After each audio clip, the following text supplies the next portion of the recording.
बाहेर कोणतरी आलेलं आहे. मला माहिती नाही नेमकं कोण आलेलं आहे बाहेर. बाबा पण नाही आले रूम मध्ये, आई पण नाही आली आहे. नेमकं बाहेर कोण आलं मला कळत नाहीये. एकदा बस बाबा रूम मध्ये आले पाहिजे. बाबा, बाहेर कोण आलेलं आहे?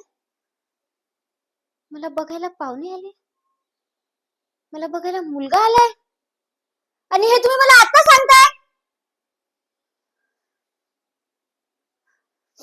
मी तुम्हाला किती वेळा सांगितलं बाबा, मला लग्न नाही करायचंय. मला डॉक्टर बनायचंय, आणि ह्या गावासाठी, गरीब लोकांसाठी मला हॉस्पिटल खोलायचंय. तरी तुम्हाला कळत नाहीये. येऊन जाऊन माझ्यासाठी मुलगा पाहायला बोलवतात. मी तुम्हाला लास्ट टाइम सांगते बाबा, मला लग्न नाही करायचं. मी तुमचा हात जोडते बाबा, मला नाही करायचंय लग्न. आई तू तरी सांग ना बाबाला, काय करू मी लग्न करून? घर सांभाळू, लेकरं सांभाळू,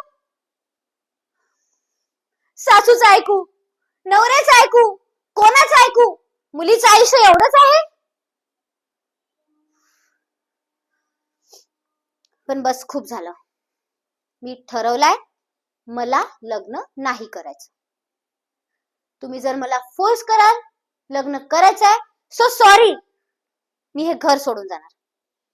पण लास्ट वॉर्निंग आहे बाबा, मी लग्न नाही करणार. जे कोणी बाहेर पाहुणे आले आहेत, मुलं आले आहेत, त्यांना प्लीज वापस पाठवून द्या. लग्न करून काही नाही होणार आहे. माझं जे स्वप्न आहे ना, ते मला पूर्ण करायचं आहे. स्वतःच्या पायावर उभं राहून स्वतःचं अस्तित्व निर्माण करायचं आहे मला.